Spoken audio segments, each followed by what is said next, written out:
man finds himself unexpectedly caught up in a murder case. But it's not just the police who are after him. Dear listeners, welcome back. We're reading The 39 Steps by John Buchan. Richard Hannay, our protagonist. Can he escape danger once again? The 39 Steps by John Buchan.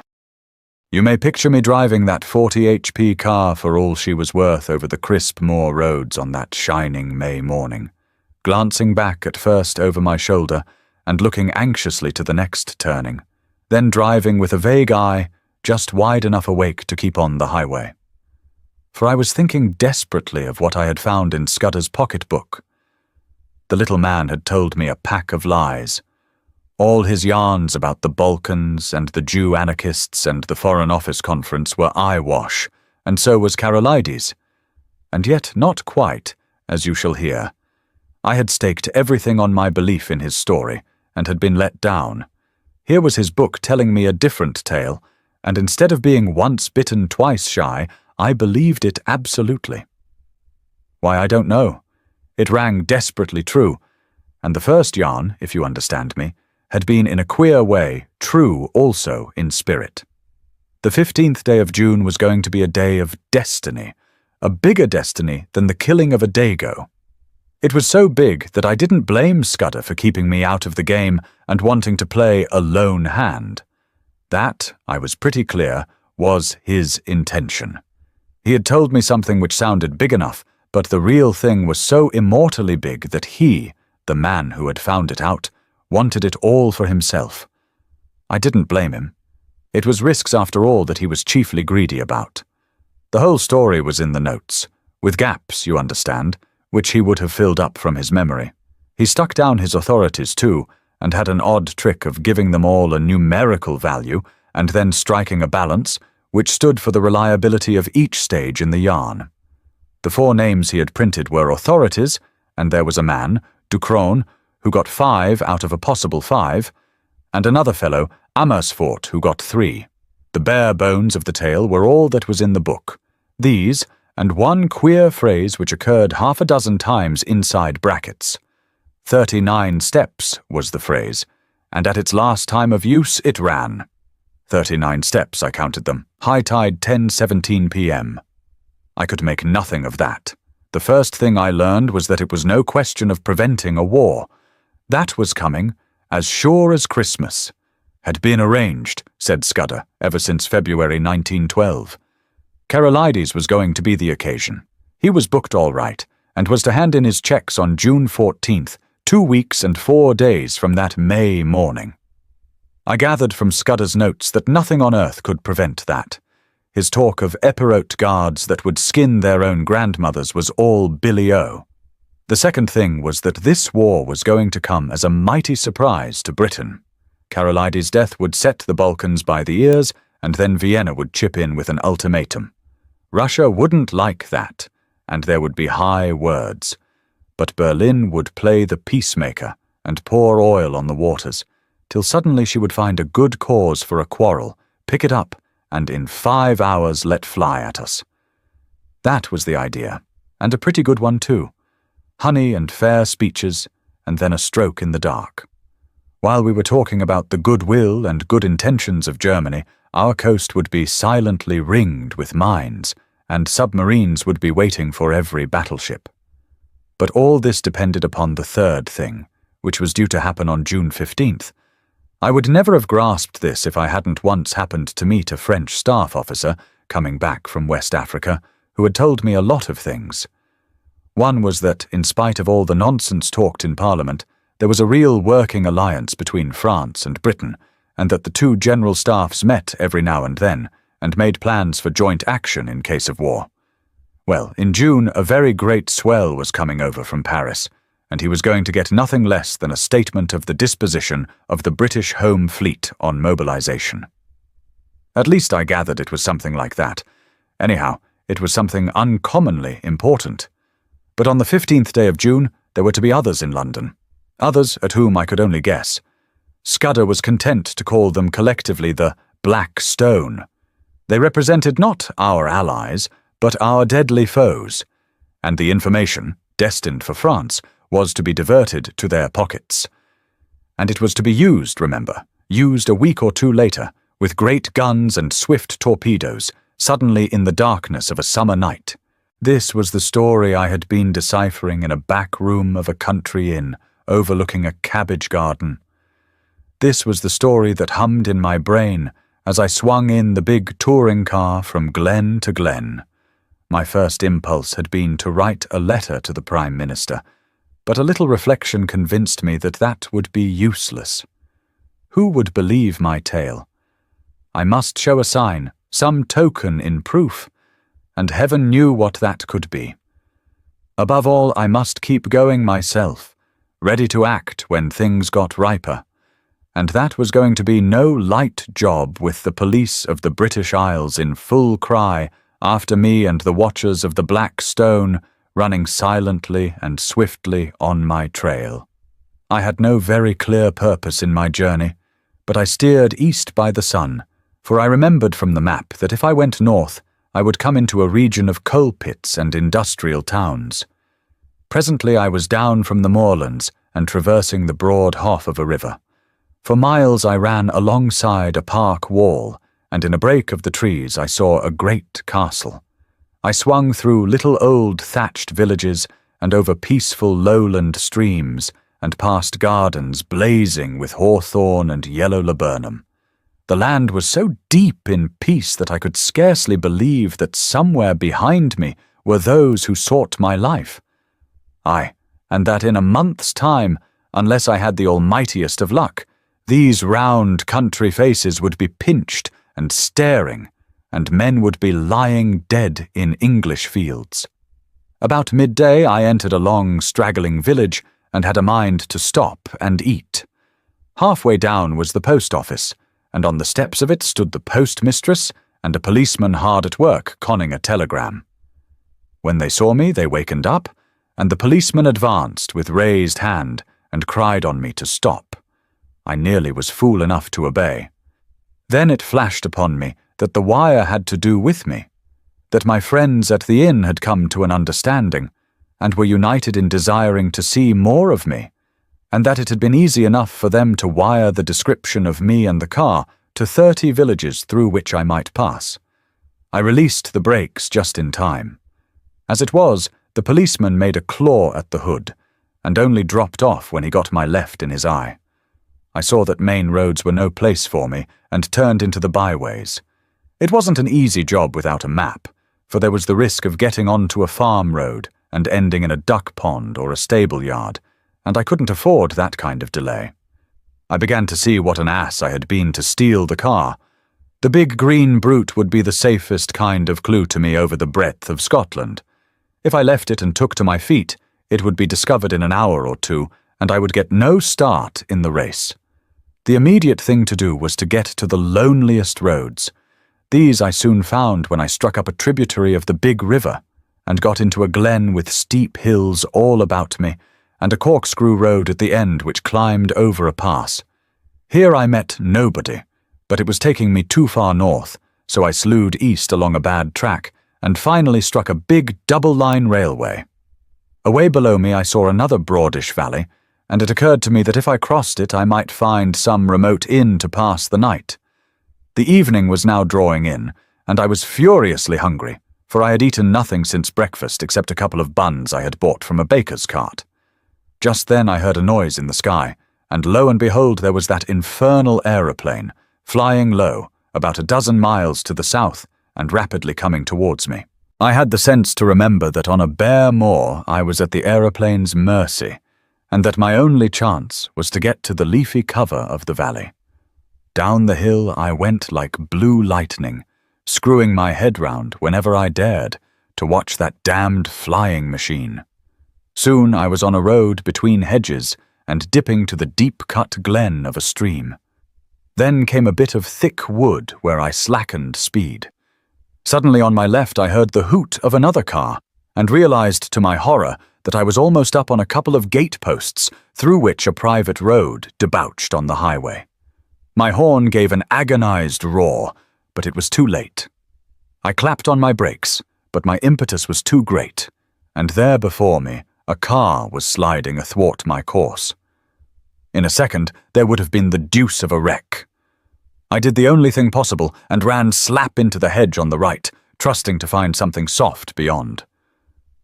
But there I was mistaken. My car slithered through the hedge like butter, and then gave a sickening plunge forward. I saw what was coming, leapt on the seat, and would have jumped out. But a branch of hawthorn got me in the chest, lifted me up and held me, while a ton or two of expensive metal slipped below me, bucked and pitched, and then dropped with an almighty smash 50 feet to the bed of the stream. Slowly that thorn let me go. I subsided first on the hedge, and then very gently on a bower of nettles. As I scrambled to my feet, a hand took me by the arm, and a sympathetic and badly scared voice asked me if I were hurt. I found myself looking at a tall young man in goggles and a leather ulster, who kept on blessing his soul and whinnying apologies. For myself, once I got my wind back, I was rather glad than otherwise. This was one way of getting rid of the car. "My blame, sir," I answered him. "It's lucky that I did not add homicide to my follies. That's the end of my Scotch motor tour, but it might have been the end of my life." He plucked out a watch and studied it. "You're the right sort of fellow," he said. "I can spare a quarter of an hour, and my house is 2 minutes off. I'll see you clothed and fed and snug in bed. Where's your kit, by the way? Is it in the burn along with the car?" "It's in my pocket," I said, brandishing a toothbrush. "I'm a colonial and travel light."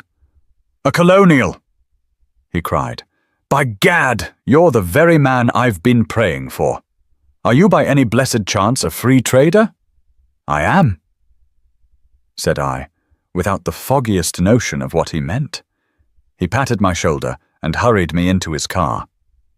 3 minutes later, we drew up before a comfortable-looking shooting box set among pine trees, and he ushered me indoors. He took me first to a bedroom and flung half a dozen of his suits before me, for my own had been pretty well reduced to rags. I selected a loose blue serge, which differed most conspicuously from my former garments, and borrowed a linen collar. Then he haled me to the dining room, where the remnants of a meal stood on the table, and announced that I had just 5 minutes to feed. "You can take a snack in your pocket, and we'll have supper when we get back. I've got to be at the Masonic Hall at 8 o'clock, or my agent will comb my hair." I had a cup of coffee and some cold ham, while he yarned away on the hearthrug. "You find me in the deuce of a mess, mister. By the by, you haven't told me your name." "Twisden? Any relation of old Tommy Twisden of the 60th? "No? Well, you see, I'm Liberal candidate for this part of the world, and I had a meeting on tonight at Brattleburn. That's my chief town, and an infernal Tory stronghold. I had got the colonial ex-premier fellow, Crumpleton, coming to speak for me tonight, and had the thing tremendously billed, and the whole place ground-baited. This afternoon I had a wire from the ruffian saying he had got influenza at Blackpool, and here am I left to do the whole thing myself. I had meant to speak for 10 minutes, and must now go on for 40, and though I've been racking my brains for 3 hours to think of something, I simply cannot last the course. Now you've got to be a good chap and help me. You're a free trader, and can tell our people what a washout protection is in the colonies. All you fellows have the gift of the gab. I wish to heaven I had it. I'll be forevermore in your debt." I had very few notions about free trade one way or the other, but I saw no other chance to get what I wanted. My young gentleman was far too absorbed in his own difficulties to think how odd it was to ask a stranger who had just missed death by an ace and had lost a 1,000-guinea car to address a meeting for him on the spur of the moment. But my necessities did not allow me to contemplate oddnesses or to pick and choose my supports. "All right," I said. "I'm not much good as a speaker, but I'll tell them a bit about Australia." At my words, the cares of the ages slipped from his shoulders, and he was rapturous in his thanks. He lent me a big driving coat, and never troubled to ask why I had started on a motor tour without possessing an ulster. And as we slipped down the dusty roads, poured into my ears the simple facts of his history. He was an orphan, and his uncle had brought him up. I've forgotten the uncle's name, but he was in the cabinet, and you can read his speeches in the papers. He had gone round the world after leaving Cambridge, and then, being short of a job, his uncle had advised politics. I gathered that he had no preference in parties. "Good chaps in both," he said cheerfully, "and plenty of blighters too. I'm Liberal, because my family have always been Whigs. But if he was lukewarm politically, he had strong views on other things. He found out I knew a bit about horses and jawed away about the Derby entries, and he was full of plans for improving his shooting. Altogether, a very clean, decent, callow young man. As we passed through a little town, 2 policemen signalled us to stop and flashed their lanterns on us. "Beg pardon, Sir Harry," said one. "We've got instructions to look out for a car, and the description's no unlike yours." "Righto," said my host, while I thanked Providence for the devious ways I had been brought to safety. After that he spoke no more, for his mind began to labour heavily with his coming speech. His lips kept muttering, his eye wandered, and I began to prepare myself for a second catastrophe. I tried to think of something to say myself, but my mind was dry as a stone. The next thing I knew, we had drawn up outside a door in a street, and were being welcomed by some noisy gentlemen with rosettes. The hall had about 500 in it, women mostly, a lot of bald heads, and a dozen or 2 young men.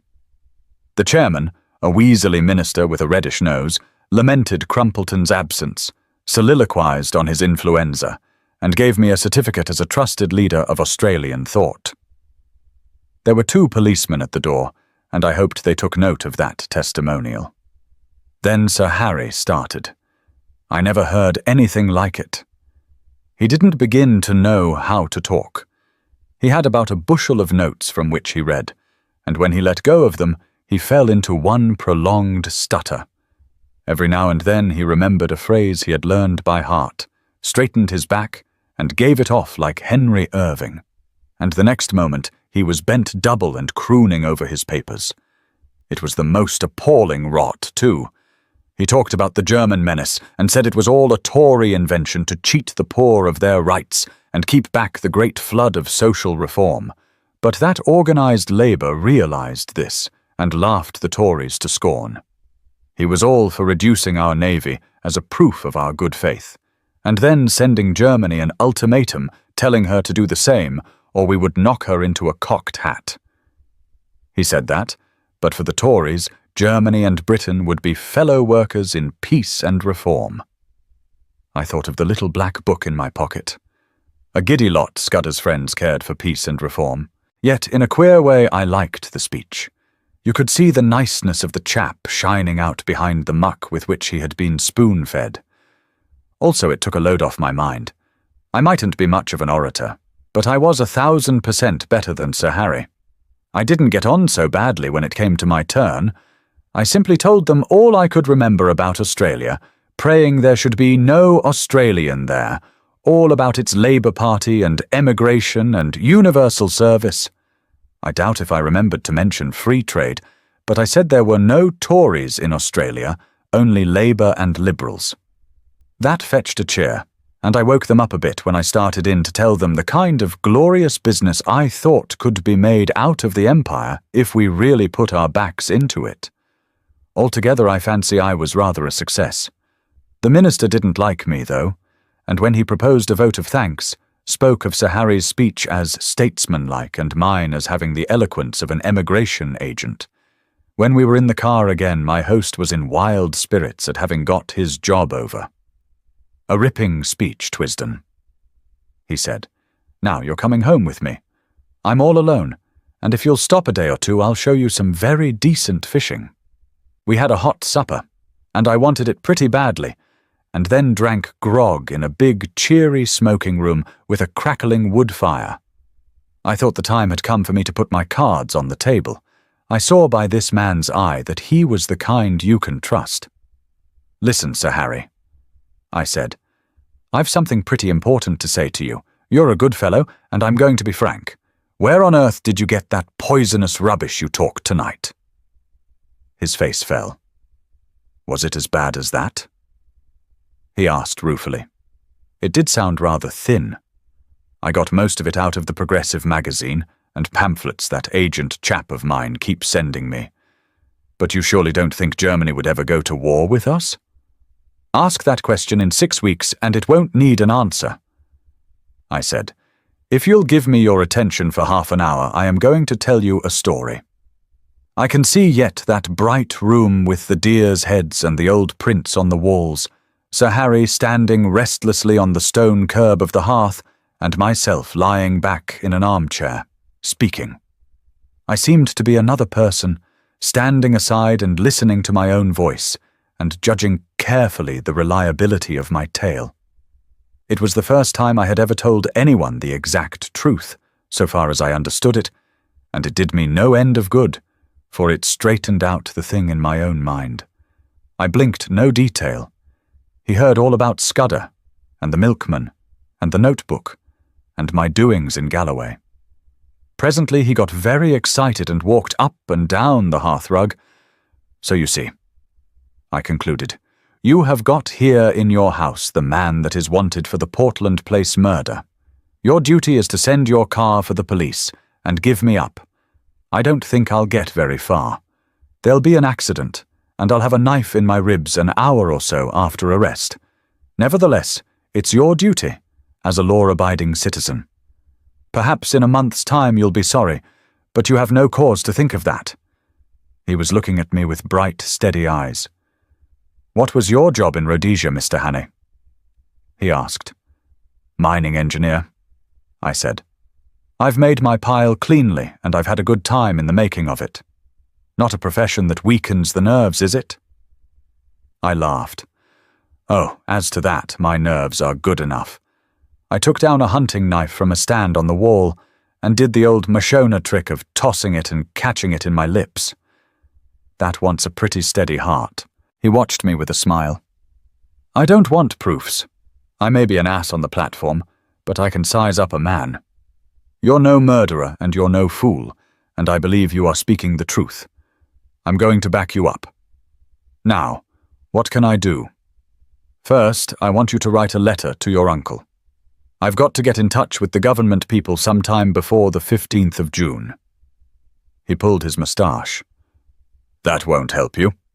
This is Foreign Office business, and my uncle would have nothing to do with it. Besides, you'd never convince him. No, I'll go one better. I'll write to the permanent secretary at the Foreign Office. He's my godfather, and one of the best going. What do you want?" He sat down at a table and wrote to my dictation. The gist of it was that if a man called Twisden, I thought I had better stick to that name, turned up before June 15th, he was to entreat him kindly. He said Twisden would prove his bona fides by passing the word Black Stone and whistling Annie Laurie. "Good," said Sir Harry. "That's the proper style. By the way, you'll find my godfather, his name's Sir Walter Bullivant, down at his country cottage for Whitsuntide. It's close to Artinswell on the Kennet. That's done. Now, what's the next thing? You're about my height. Lend me the oldest tweed suit you've got. Anything will do, so long as the colour is the opposite of the clothes I destroyed this afternoon. Then show me a map of the neighbourhood and explain to me the lie of the land.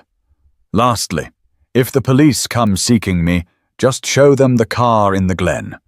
If the other lot turn up, tell them I caught the South Express after your meeting."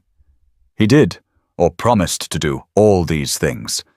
I shaved off the remnants of my moustache and got inside an ancient suit of what I believe is called heather mixture.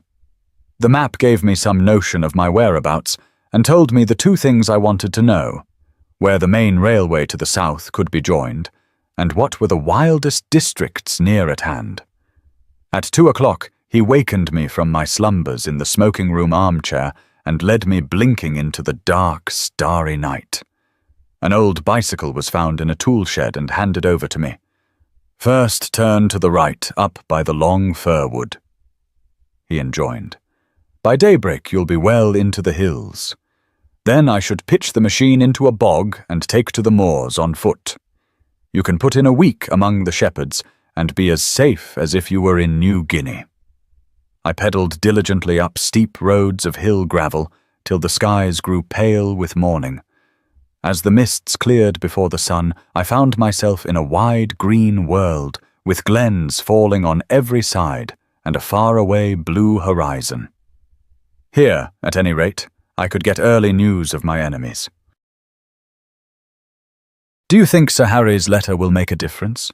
How much time does Richard have left to finally shake off the shadowy organization? Don't forget to subscribe to the channel. See you tomorrow.